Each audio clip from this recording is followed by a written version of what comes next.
বিগত 17 বছরে সরকার যে পালিয়ে গেছেন, উনি শুধু দেখানোর জন্য কিছু রাস্তাঘাট করেছেন, জনসম্মুখে জনগণের দেখানোর জন্য কিছু রাস্তা করেছেন। আসলে এই যে এই সমস্ত রাস্তাগুলো যে দরকারি, এখানে কত বিঘা জমি, প্রায় 1000 বিঘা জমি ফসল এই রাস্তা দিয়ে নেওয়া হয়। এখানে একটি সরকারি প্রাথমিক বিদ্যালয় আছে, এখানে একটি মসজিদ, দুইটা মসজিদ দুই পাশে, এখানে মাদ্রাসা আছে।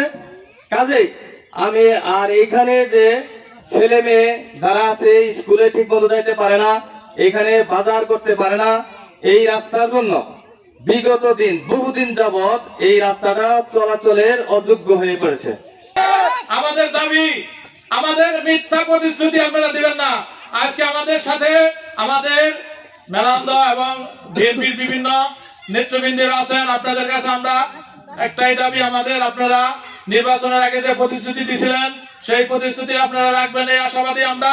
আমাদের যে প্রতিশ্রুতি দিয়েছেন আপনারা রাস্তা করে দিবেন, এবং এই পূর্বে যে জনপ্রতিনিধি যারা এই প্রতিশ্রুতি দিয়েছিল তারা কিন্তু রাখে নাই। আপনাদের কাছে আমাদের অনেক বিশ্বাস আছে, এবং এই রাস্তা আমরা যে কোনো বলে আপনারা আমাদের এই সহযোগিতা করবেন, এবং আমাদের বর্তমান যে এমপি মহোদয় আছে ওনার মাধ্যমে আমাদের এই রাস্তাটা আপনারা করে দেবেন, আমাদের প্রাণের দাবি।